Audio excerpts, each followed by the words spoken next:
Mm-hmm. In the beginning, we felt it's a great time. You made a bridge after walking on my mind. It was a tragedy. You was about it. It was a tragedy. But you said it was worth it. I know.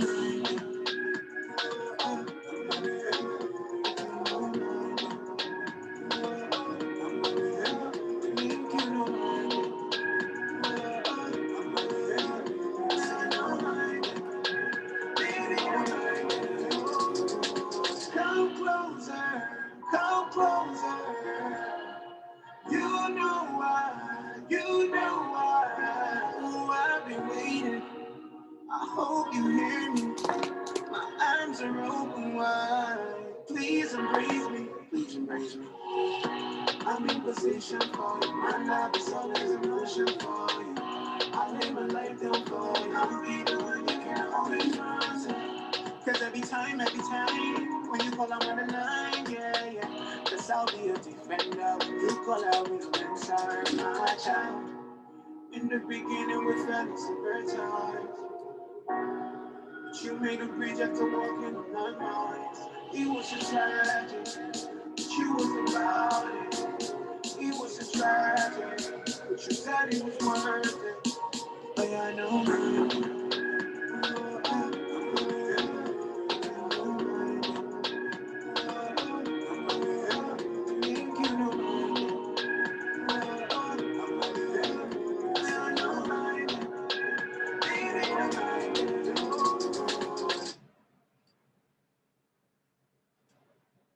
Hello, everyone. Good evening, good evening, good evening. This is Noel A. Figueroa, and I welcome you all to episode 12 of the Poets with Purpose Sessions. That's the PWP Sessions podcast. I have an awesome episode taking place this evening. I have the opportunity to interview another awesome poet in their own right by the name of Dwayne Gray. Now, before we get into the interview, I'm just going to share my screen to display my PowerPoint to continue with the introduction before we get the interview started. Thank you all for tuning in.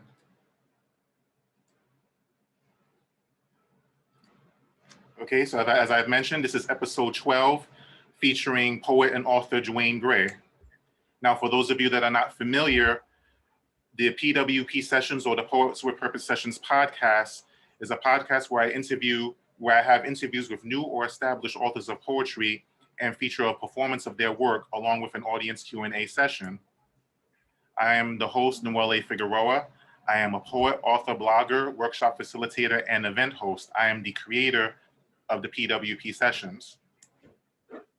And tonight's host is poet and author Dwayne Gray, and this is a bio I'm going to share with you about him before we get started. Dwayne Gray was born in the Caribbean in the Twin Island country of Trinidad and Tobago in 1980. At the age of 19 in the year 2000, he migrated to the United States of America to finally reunite with his mother after 12 years of being apart. She had left him and his younger sister to afford a better life for them. 1 year after arriving to the States, he joined the U.S. Army, where he served as an infantryman, then artilleryman, between active Army and Army Reserves for 11 years. He has been on 3 deployments, 2 of which were combat related, and 1 peace mission. He is now a veteran, a father of 2 girls, a husband, a son, and brother. However, he has been a poet since the age of 13, when he discovered his talent. He now wishes to share with the world his talent, which he has used for so long as his personal outlet of expressing the joy, pain, anger, disappointment, and thrills of his life. Most of all, poetry has been his secret place to escape trials in life, a way to scream and lash out, screaming with the heart, not the voice, and lashing out through writing all the heart screams. His poetry aims at relating to anyone who reads and showing the world that there is no experience, good or bad, that is new under the sun. None should feel alone in whatever feeling their heart cries. Accomplishing this has been his dream for a very long time. Now, Dwayne Andre Gray is the published author of 4 books of poetry on Amazon: Mirror of Poems, published in 2017, Poetic Colors, published in 2018, Feeling is Believing, published 2019, and finally, but not the last, his most recently published last year in December of 2020, Where We All Meet. He intends on publishing as long as inspiration keeps coming his way and hopes that they help to contribute to a better world one day, reader by reader. Now, without further ado, ladies and gentlemen, I'd like to introduce poet and author Dwayne Gray. Hey, Dwayne, how you doing? Good evening. Hey, how you going, sir? How are you going? I'm doing great, man. Thank you for being a guest on my show tonight. How are you today? I'm okay. Taking it easy. Excited about this. Grateful. Thank you. Awesome. Glad to have you on my podcast, man. Right. I'm going to start off with a simple question, like I've done with my previous guests. Now, when the question posed is, "Who is Dwayne Gray?" How would you answer that? How would you describe yourself? I'm a simple man. I'm a simple man. I don't want any too much praise aimed in my direction. I usually redirect it to the books. But I think I'm just a simple man. I'm a husband, like I said. I'm a poet, father, son, brother, veteran. And I'm good with that. My aim really is to try to get this word out there, this motivational, these motivational poems out there, right, to the world. But as far as you could just look at me as a poet. I like to be known as a poet. Now, when did you begin your poetic journey? Like, what was your inspiration to begin writing poetry?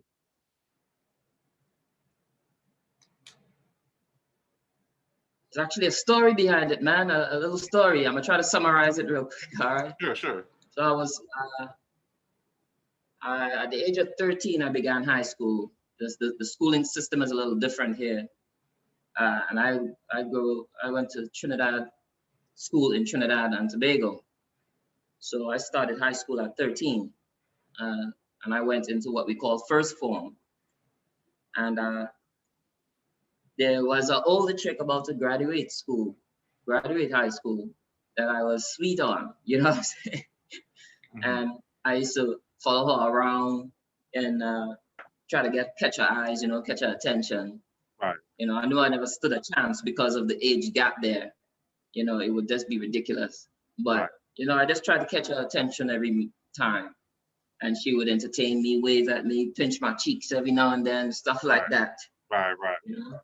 So, but one day, unexpectedly, she walked up to me and asked me to write something expressing to her how I feel about her. She wanted to know, what is it going through my mind? What is it I feel towards her? And that was my first introduction, my first urge to even write a poem. So I thought to myself, I'm not going to write a letter to her. Let me write a poem, And that's when I wrote my very first poem. And I always thought that I did that because of how I felt about her. Mm-hmm. I did that well, But I showed it to her, and she wrinkled it up, threw it on the ground, and said that I copied someone's work and gave it to her. Right. She said, "How dare you copy someone's work? You couldn't write this." And she wrapped it up, threw it on the ground. And that was my first experience with poetry. Wow. But I knew I had something because I knew I wrote it. I knew to myself that I wrote it. So I started experimenting from then on, and people told me that it was good work. So I continued. Do you have an idea why she reacted that way? Like, why would she think that you weren't capable of writing that?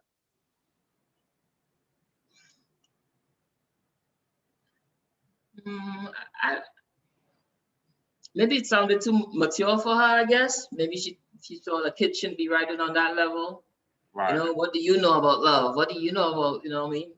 So maybe she just dismissed it as, he's a kid. He can't know what he's talking here. He had to copy this from someone, Right. I have no idea. I never got an explanation. I was just hurt, man. I never tried after that. I just stuck to the poems. Right. So would you say you took that incident as motivation to keep writing because you felt you had something to prove to yourself that you were capable of doing it? Exactly, exactly. And I thank her, although she reacted that way, wherever she is, I would have liked the opportunity to thank her for drawing me that way, because without her asking me that, I don't know how else I would have discovered this talent, you know. Right. Now, what So were the first subjects when it's you for a first started reason. writing? What subjects were you covering? Well, it started as therapy because fighting in school wasn't working out pretty well for me. I was a little skinny guy in school. Fighting wasn't cutting it for me. So I started to use pen and paper as an avenue of just a vent, you know, whatever I was feeling, especially when I'm angry or pissed about something, I'll Right. vent that way. And I found that I felt better after getting it out on paper. So I used it for all my emotions. If I'm happy, I'll put it out there on paper. If I was surprised or embarrassed, I'll put it on paper. I just enjoy that method of venting versus going out there and getting into trouble or, you know, fighting with someone. It was less damaging. Right. Right. Yeah, Now, yeah. now, from the time you started writing up until now, like who or what would you give credit to helping you develop your own, your own style of writing? That's the thing about it is I had no encouragement really as a child growing up in Trinidad and Tobago in the kind of society. It was a very poor society there. You know what I'm saying? Nobody's thinking about no books. Books is the last thing on anyone's mind. You're thinking about how to get the next dollar. Right. You wake up every day and you go to sleep thinking about tomorrow where you're gonna get the next dollar. So that's the mentality they carry there because of the level of poverty that was at the time where I was there growing up. So Right. nobody really wanted to hear about poetry or was even looking in that direction. So all the motivation really I think came from God's inspiration and from me just trying pushing myself, pushing myself. But it didn't. I never had any dreams of writing a book or doing anything spectacular. I just I fell in love with writing, man. For some reason, just getting it off my chest and getting it out there felt good. So I just continued, you know. But I wouldn't give credit to anyone. I actually held on my own, honestly speaking. Yeah. Right. Right. Right. So you more or less self-taught, right? Would you Yes, say yes. so? I never went to school for it or anything, any class or Right. encouragement, nothing like that. So, Right. Yeah, that's awesome because that's kind of my experience too. I didn't go to school to learn how to write. I didn't take any special classes. Everything that I write has been God given. right. Me developing my own, style of writing and subject matter. I've been pretty much on my own. Similar to you. I didn't have any, poetry mentors per se. I'm in the same Right. vein, self-taught. But that's how it's God. God gave you the Relate. ability to So write you can for a reason. relate. And He set it up purposely that way so nobody else can take the credit for it. Because that's how awesome He is. Yeah. Now you got a total of four Yes, amen. books out. I had the opportunity and pleasure of purchasing two of them. Um, Mirror Poems Reflections is one of them, All right. Oh, and shit. of Make course, it fun. Feeling is Believing is the other. If y'all could see that, awesome poetry, awesome poetry. Now, would you say these books were self-published? Did you publish these on your own? Every one of them, sir. Awesome. How would you describe your experience self-publishing? What is that experience been like for you? Every turn has been an experience. And there's a story behind everything, man. It's just the way how it came up to be. But my mother had bought a home in Georgia, and I went down there to spend some time with her because she was alone in that house and she wanted some company, you know.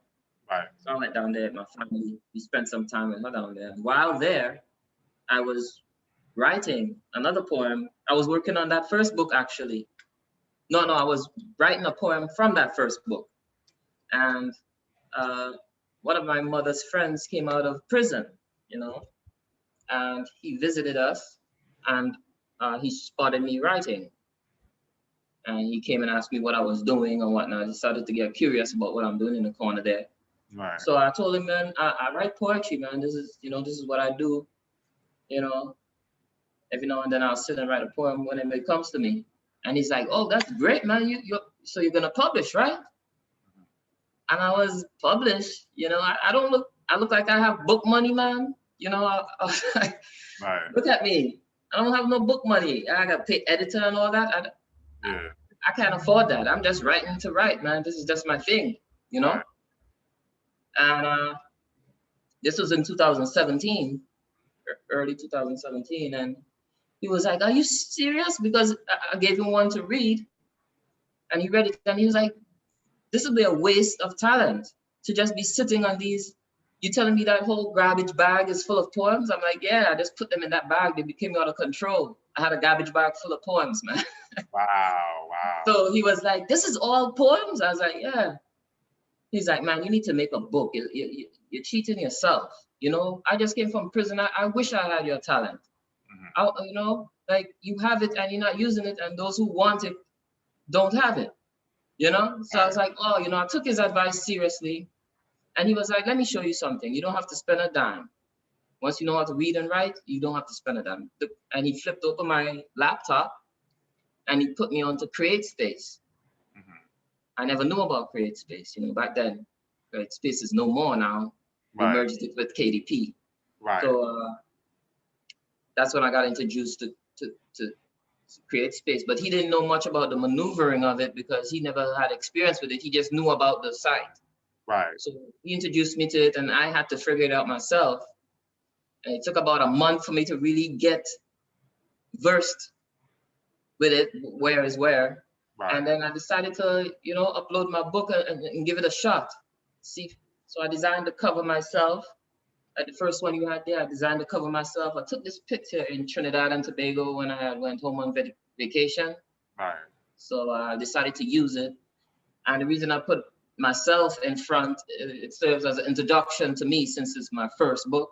Right. Nobody knows who I am, how I look or anything. So I figure a picture will be, appropriate in that case. Right.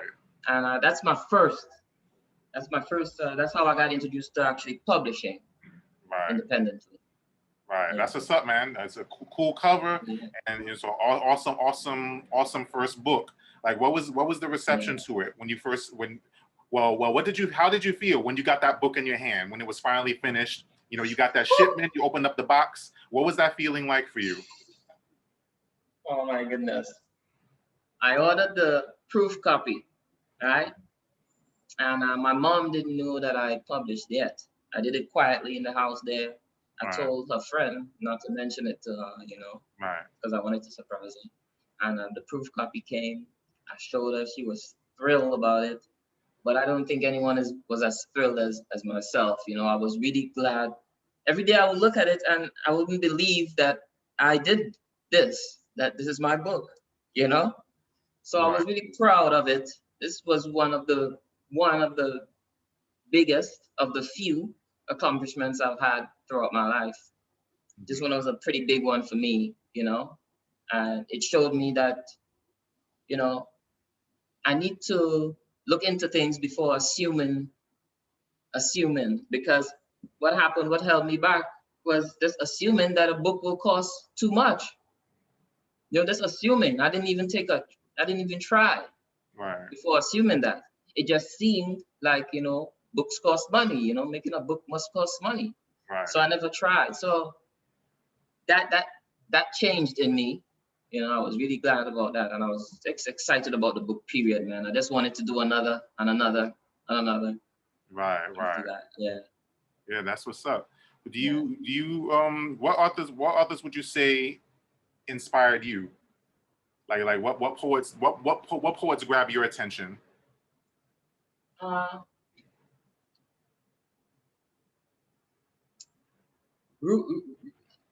Recently, the most, well, honestly, not other writers, but music.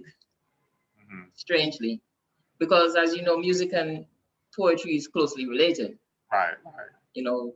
I believe that poetry is the raw form of music. That's how I look at it. Right.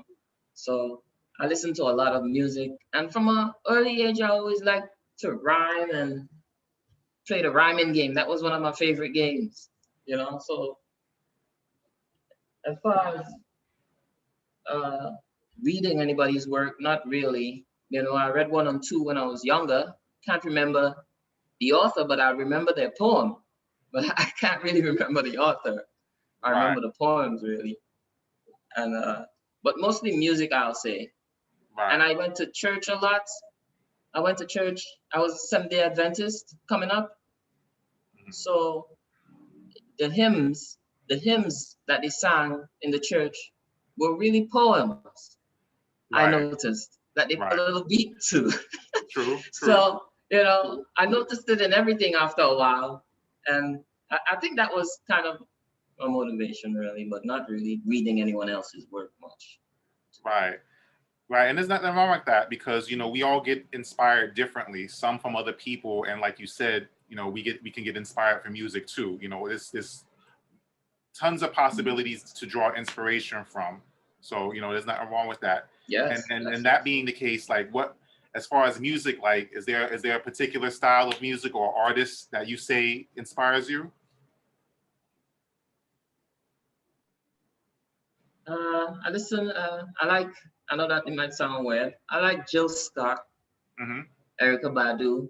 Yeah, yeah. When it gets to rap, I might listen to some Nas Right, or Tupac or Nipsey Hussle, the late great Nipsey Hussle. right, right, But I love more than any of them. I love Bob Marley, man. Bob Marley was one of my greatest inspiration right, right. in music Yeah, yeah. coming up. You mentioned some heavy Yeah. hitters, man. Those are some heavy hitters. You know what I mean? No question.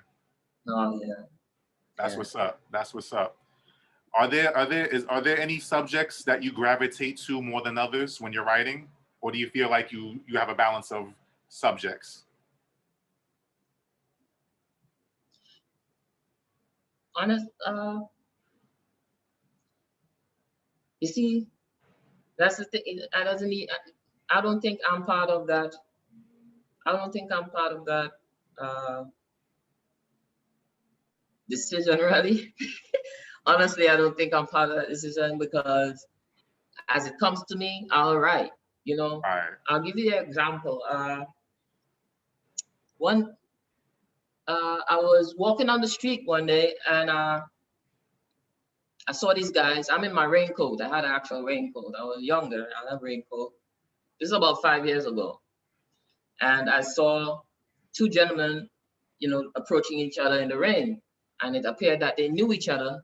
You know, they haven't seen each other for a long time, and they started standing. They were standing in the pouring rain, getting soaked, and just, you know, conversating with each other in an right, exciting manner because apparently they haven't seen each other for a while, So they was like right, all excited and they forgot about the rain and where they were going and just started talking there. And just looking at that inspired me to write, and I wrote about the situation as it happened. I right, wrote about what I saw, what I witnessed, you know, and so that's how it happens. I'll see a kid riding a cycle in the road, and they might fall, and something will come out of that. The weirdest things, And I always wonder if it's like that for other poets. I'll be watching a movie with my wife, and I'll get inspired about something I see there, and all that will be on my mind is getting this poem out of my head before I lose it. Because sometimes you lose it and you can't get it back. So I right, started right, I'll go with pen and pad and I'll jot down whatever, something that will bring me to that memory back again, so I can write on it. right. But it happens as I go throughout the day, man. It's on without warning, and it's no particular thing or area or this. I don't have to be doing anything in particular or place myself in a particular environment or anything. It just comes to me and I just get it out. So Right. it's not that I write about a particular thing. It's that whatever comes to me, really, from deja vu to death or happiness or whatever it is, you know, I write about it. And I try not to stick on a certain area because people get bored. You write a whole book about the, sorrow, loss, and stuff. Mhm. You know, that's kind of depressing to me to read a whole book about, sad, sad stuff. Right, So I right, try to mix it up, mix it up everywhere so you don't get too bored with the book, right, reading. right. Yeah. Yeah, I agree. I'm the same way. I try to write about different things to have like a balanced perspective. That way, anybody can pull from what I write, Right. regardless of what I'm talking about. It's not necessarily focusing on one thing, and then that's what's up. Right. That's definitely a plus Yeah. when you're trying to engage people with your work. Now, now Yeah. you hear a lot of talk about representation, right? There's a lot of discussion about representation, making sure people are represented, for who they are and what they stand for. Now, how important is it for you to make sure that you're fully represented in how you write? Like, whether you're representing your race as a black man, or you're representing, where you're from, your country, where you're from, whether you're representing your religion, if it applies to you. How important is it for you to make sure that you're representing yourself in your totality, representing yourself completely as who you are? Okay, well, that's a good question. Well, poems, as you know, are very revealing in Mhm. nature. Right, That's if you're writing true from the heart, right, especially if you're writing about your experience and you're right, not just, you know, writing to rhyme, you know. So I have to be very careful about the way I portray myself to people because this is self-revealing, you know. So as far as the importance, it's very important to me, and the things that I represent, as far as in my poetry, I always point towards God. I think that's the number one thing I want to point people to, because I told God when I did discover this that I will give him praise through this talent. right, So, right, I was really happy to finally discover it because I was praying, what is my talent for a while? And it's when I gave up, actually, that incident happened where I discovered it. I actually gave up praying for it because everyone around me as a child could do something right, except me. right, And I was like, man, maybe I can't do anything. I just gave up on even praying about it. right, So I think pointing people to God is one of the most important things I want to accomplish in my books, right, and showing people that they're not alone. They're not alone. There's nothing new under the sun. It's just the first time you've heard of it, right, but there's nothing new under the sun. And I remember one time I was down, and I think you you gave me some motivational words to keep me going on Facebook there. You know, I think we all enter spaces like that where everything seems dim, right, and we need to lean on someone every now and then. That's why I disagree with celebrities and stars that say they made it on their own. I don't mhm, understand. I don't understand that statement because there's nowhere you can make it on your own. That means you could have been alone on the planet and made it. That's what that means. That's what he's saying, right. you know? So it's not, I don't agree with that statement at all. So, that's the gist of it, really. Right. Yeah, because you put in the work. You can put in the work by yourself, but in terms of you getting, to that particular place, nobody makes it to the top. Right. Somebody had to help you get there. On And their I, own. agree. I agree. Yeah, somehow. Not being self-made, but Yeah. that's only Like, true to a degree because you can't do everything by yourself. At some point, you have to ask for exactly. help, and it's very important. Like you said, we all get in a low place. I've been there. That's how I was able to share with you because I've been where you've been. I felt what you felt before, like, questioning my purpose, wondering if anything I did matter. But then, God Right. will send somebody or something to remind you that he cares and that he has purpose for your life. He gave us each of us a gift and a talent for a purpose, and he's not going to let that go to waste. So he'll always send you someone or something Exactly. at the right moment to remind you of your worth and of your value and why you're doing what you're doing. So it's awesome that you Yeah. can experience those things and put them on paper because that's a testament to help somebody else on their journey. You know, and it's Exactly. Yes. when Exactly. you can do that. You know, which leads me to this segment in in our interview. I'm going to share my screen again. Just a moment. Okay, ladies and gentlemen, at this time, it's time for Dwayne to take the mic. Dwayne, at this time, you are free to share up to 5 poems of your choosing, so you can give our audience tonight an idea of of your writing style and the subject matters that you cover. So at this time, the floor is yours. Okay. All right. Welcome everyone that joined. Thank you for being here. Firstly, I appreciate it. Uh, well, since I like to redirect everything to God, it's only fitting to start with this poem that I wrote. It's called I, and it's from my first book. I'll just read one of each poem, one poem from each book. Just do it that way. So from the first book, I, the poem is entitled I. I'm going to recite that one. I try to serve my Lord sincere and carry him with me everywhere. Whenever I achieve something high, I tend to say, my God and I. But it was soon when I got to see that those achievements were not of me. So now I speak in a more humble tone. Not God and I, no, God alone. That's the first one. It's one of the shortest poems from my first book. And, here we go.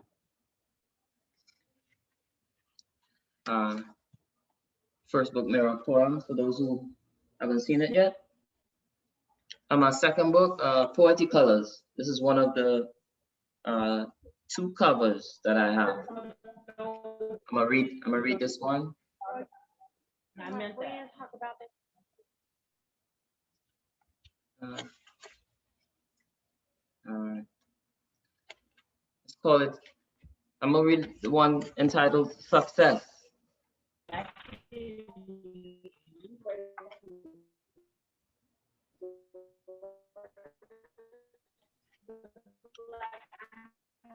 Success. What is it? Its meaning chased. Hey Noel. Hey Noel, you there, man? Hey, sorry about that. I'm here. Can you hear me Yeah. all right? Yeah. You good. Okay. Success. Success. What is it? Its meaning chased by all and everyone. What is it? What is the end? What is this end we hope for and work towards? There have been stated many definitions, but we haven't chosen anyone. Some believe it's winning an Oscar. Some think it's to accomplish perfect health. Some believe it's being able to bear a child. Some think it's attaining financial freedom or wealth. I believe success has a personal definition. We all have aims in life that may change, lessen, or increase as we grow. Success seems to be derived from one's strongest and deepest desires, and not necessarily speaking of lust towards a man or a woman. No. Fulfilling one's deepest desires, whatever it is, and it may be one for some and for others many. Some work towards one accomplishment all their lives. Some strive towards fulfilling many simultaneously. Success is what drives one to take a certain course that leads to an inevitable end, dreamt of or hoped for. Some share a common dream, so their definitions are alike. Some dreamed Some dreams are just profitable to self. Those of others are worth more. However, what's funny, but not at the time experienced, is that the thing that strengthens you enough to attain success is failure, the very thing opposite, to which you must demonstrate resilience. And that's one entitled Success in my second book, published 2018, Poetic Colors. Got my fourth book here, the smallest of the four. I guess I was in a rush to publish this one. I'm excited about it. Feeling is believing. I'm gonna read one from here. Just do it. This one is entitled Just Do It. That thing you've been delaying, ever so often postponing for a better time or random reason, just do the thing. Postpone no more. That place you wish to go or vacation you always wanted to take, you must make haste to do or take before it turns out you're way too late. Time respects no man, no woman, no child, no circumstance. It flies by quickly, and at our demise does not stop to be concerned, much less lend a hand. Don't cause your plans to become wishes, then eventually dreams. Make those plans reality. Make stories of your wishes instead of dreams. Just do it, guys. From Feeling Infinity, my third book. You see the motivation showing out there, what I'm talking about. It's just strictly motivation, positive stuff, you know. That's why I try to stay on that course. Okay. So I'm looking at the fourth book now. I'm about to read one from here. Fourth book, Where We All Meet.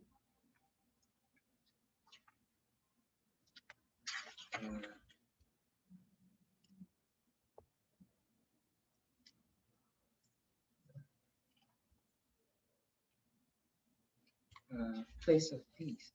Place of Peace. I'm going to read this one. It's entitled Place of Peace. There are so many things going wrong in this world of ours. So many things that need to be done and words left unsaid. Seems the only ones at true peace among us are the dead. We must visit often that place within us where everything makes sense. There we'll find the closest thing to peace, where hidden secrets unmask their faces and come out of their secret places to roam free. Both the decorated, pretty lies and the ugly truths live there in peace together. The only enemies of these two are either God or the devil. However, in the mind, there is constant moral war between right and wrong. But the heart is the one that has the last say. Before it's too late to ask questions, you must make up your mind and ask yourself, am I for truth or false, right or wrong? Am I living for eternity or just for today? And that's called Place of Peace. And I would like to recite off the top of my head one of my favorite poems. I wrote it when I was 17 years old. I remember where I was and what happened for me to write it and everything. So I'm gonna write this one. It's called My Predicament. Thank you, thank you. It's called My Predicament. Just what type of girl you call best in the world? What girl would you class as your love? Is it one graceful and kind, one with a rational mind, or one so pompous she thinks she's above? Well, here is something for you. If there's nothing to do, hear of this one girl for a while. Nowhere else can there be such a damsel as she, with her beauty and elegant smile. One thing that I mind is a fault that I find. She enjoys but by me to be touched. I was surprised at the way such beauty could display discomfort when at me she watched. She has heart as a bear, but a love she won't share. For my love, she alone is my choice. I would tell of her face, had I time or the space, and her undoubtedly beautiful voice. I could tell you for days of her sometimes good ways, but I now regret I must stop. Remember me, I say, when you kneel down to pray. At her love, I'll never give up. And that's it, guys, my predicament. No longer. I finally married her. So she's my wife now for 14 years. 14 years going strong. Awesome. Congratulations. Yes. Bless God on that. And that awesome poetry shared, man. Awesome poetry. Thank you for sharing your heart. You know, you take a look at the chat. You're getting mad love in the chat. Folks showing you love and appreciation. Appreciate you guys. I appreciate you. I see you. Yeah, great. Very encouraging, very inspiring work, man. Thank you for sharing. Now, at this time, I'm going to share my screen again because at this point in the broadcast, we're now going to go into the audience Q&A portion. So at this time, ladies and gentlemen, if you have a question or a comment for Dwayne Gray, you know, feel free to unmute yourself at this time and share your question or comment.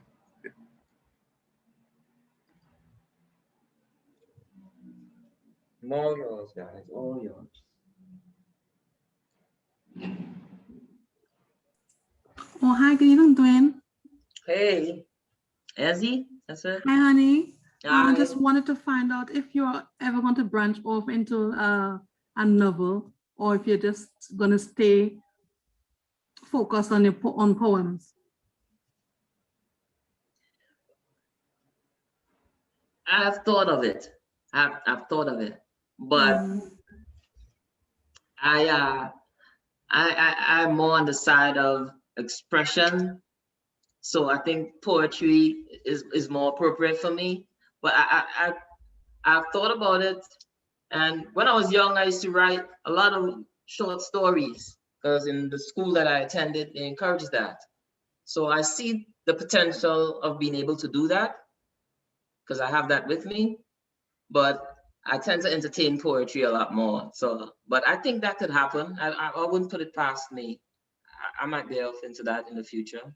It's not you know, written in stone. I won't, you know. Thanks for opening up. Thank you. Thank you. Hey, Ezzy, thanks for that question and thank you for tuning in. Anyone else in our audience tonight that has a question or a comment for Dwayne? Hi, Dwayne. I just wanted to say that I really enjoyed your poetry. I found it very encouraging and inspiring. I want to know, I can see that you clearly have a relationship with God. So, but yes. I wanted to know what inspires you and allows you to stay positive, because I found all of your poetry to be very positive. Oh, yes. Honestly, that's a full-time job. That is a full-time job because, you know, we're surrounded by negativity from the moment you leave your doorstep. And there's a lot of things to be depressed about out here, pissed off about. You know, you walk around with a bad attitude if you pay too much attention to them every day. So you asking where I draw, how I manage to keep that positivity going. I pray a lot. I pray a lot, you know, like I pray a lot, man. And my kids are my greatest motivation. You know, I tell myself I can't give up because I have my kids. You have to have something that could remind you why you're doing this. Because, okay, I was writing for a while, and then once I started writing books, I realized that my attention started to veer more on the income that I can get from the books, all right, from the sales, from get money. My attention started going in that direction. And when it started going in that direction, things started going wrong.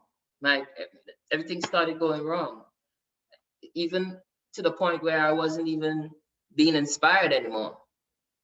I would sit for months and nothing, you know, because I was focusing too much, I think, on the wrong thing. So every now and then we need to remind ourselves why we're doing what we're doing. I think the reason we're doing anything that we're doing out here should be motivation enough to keep you going. Why are you doing this? You know, keep that with you. And I don't think you could veer off, you know. You're dealing with a bunch of people at work with bad attitudes, for example, and you want to quit, but you have to remember why you're doing this. Without this, I can't pay the bills, I can't feed my family, people are depending on me, whatever is the case. You know, you got to remind yourself why you're doing what you're doing.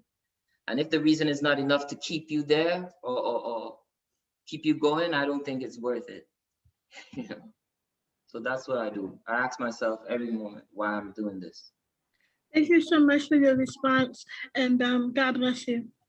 Thank you there. Thanks for tuning in too. I appreciate your support.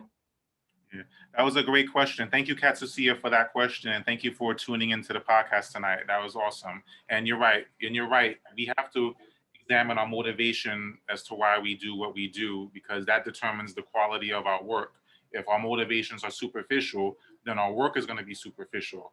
You know, Exactly. if we have quality reasons of substance as to why we write, then that'll show in our writing, and that will have a greater impact with who we reach with our writing. So that's a very valid point that you shared. You know, thank you for sharing that point, because that's an important thing to remember as writers and authors. You know, not just of poetry, but in writing in general. You know, we have to have a sincere reason for doing what we're doing, and once we get that reason in position, everything else will fall into place. Right. So thank you for bringing up that very important point. Yes. Thanks for asking my question. Awesome. Anyone else in our audience this evening that would like to ask Dwayne a question or share a comment? Yes, Noel. This is Ezzy again. I just want to find out, how does he troubleshoot or deal with writer's block? That's a good question. That's a good question. Any writer will know that is an inevitable thing you're gonna encounter. That's a sure thing. Absolutely. And that's a sure thing, man. It happens very often, as a matter of fact, especially when you're trying to force the poem out. You're trying to force it out of your head. You just crash every time.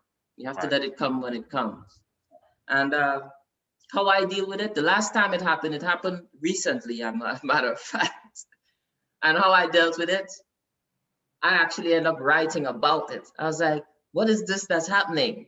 You know, I actually end up writing about roadblock itself. Wow. Wow.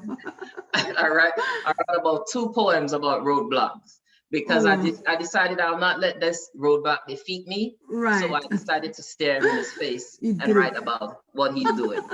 Good job, Dwayne. That's how you do it. That's how you do it. That's what's up. I love it. I love it. You chose not to be defeated, and it works in your favor. That's what's up. Now, if that's not inspiration, I don't know what it is. Yes. That's what's up. That's what's up. Turn the enemy into a friend. You know? Exactly. Another great question, Ezzy. Thank you for that question. Much appreciated. All right. Before we draw to a close. Thank you for that question, Ezzy. Before we draw to a close, I have a question. Overall, your voice is going in and out, Figure. I don't know if it's my service or yours. Oh. Yeah, there might be a pause in the connection. Can you hear me now all right? That's a normal thing. Can you hear me all right? Yeah, you're fine. Okay, awesome. Just another question before we close out this podcast. What would you say? What would you say you would intend to accomplish with your poetry? Uh,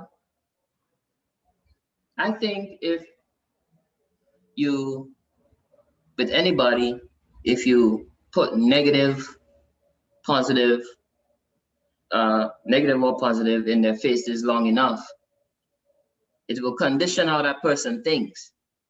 And that is what happened in our society today. There's so much negative floating around, and that's all you see mostly, that it's reflecting in people's personalities. And they don't even realize that they're reflecting their environments. We're all like bubbles floating around, and we just reflect the light that is around us or the darkness.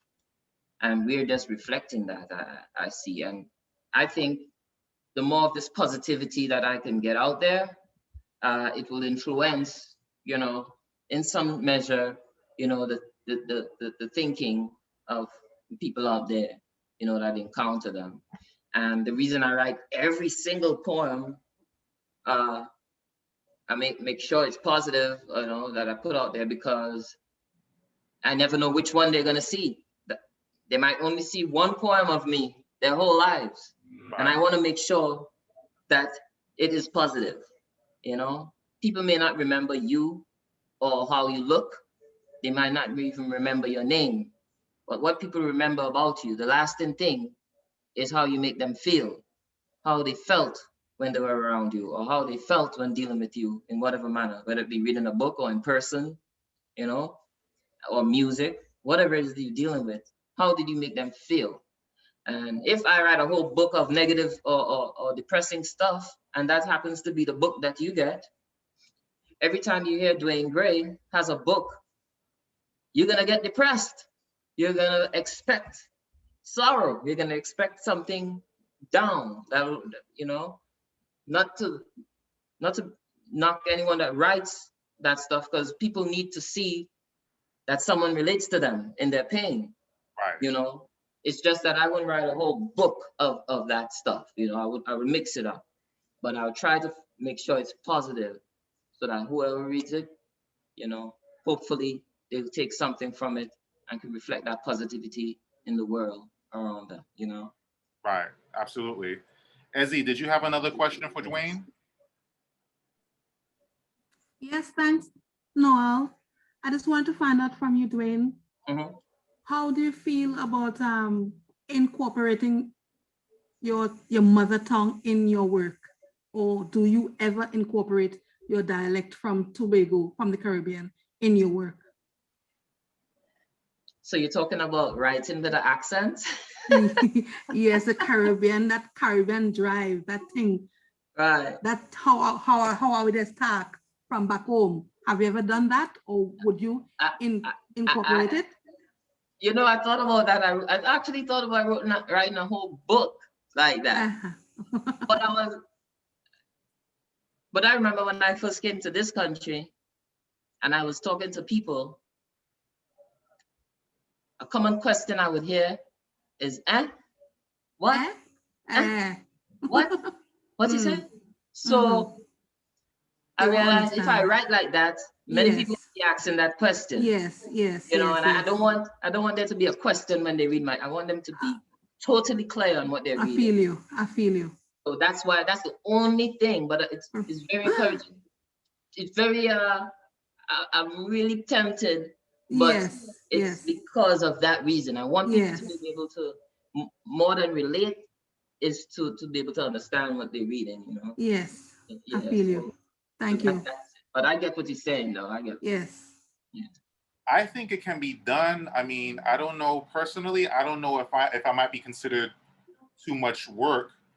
But what you can do is, like take your poetry, like each poem, you can have the poem in, regular English, and then you can do another version of it in your native tongue, like as right next to it. Right. Have it side by side, so that way there's no confusion when anybody's reading it. They can see the regular, and then the people back home will understand. Because we know where you're from, people will understand. I'll be like, oh, okay, you'll be able to make that connection with people from your homeland, and everyone else will understand what you're saying without being confused. So that's something to consider for sure. Yeah, that's. It is a possibility. I might take that a little. It is a possibility. Don't be surprised the next book is like that, man. Yeah, because think about it, when books are translated in other languages, you'll see the English, and then you'll see like whether it's Chinese, Arabic, Japanese, Hindu, there's tons of translation, Wow. so that is a possibility, it has See, been done. this is why this is important, man. Exactly. You see what I'm saying? Exactly. So don't rule out the possibility. You do have that option because it's been done before. If you look back at the other poets past, like specifically, all Right. the ethnicities, if you study their writing, I'm quite sure there's a handful at the minimum that have done that. So it can be done, So just Right. keep that This is option in definitely- mind. Yes, definitely would. Thanks for that. And thanks for that question. Yeah, thanks again, Ezzy. That was another good question. Thank you. Okay, so at this time, can you share where your books can be found, as well as where you can be found on social media? Okay, well, on YouTube, I'm Poet Dwayne Gray. I have a YouTube channel, Poet Dwayne Gray. On Instagram, I'm Poet Dwayne Gray 85, Dwayne Gray 85, and on Facebook, Dwayne Gray. I tried to make it as easy as possible. Right. For people to find me. So it's just my first and last name. Right. I'm even on TikTok, man. Just put an O at the end. Dwayne Gray as one word with a 0 at the end of it.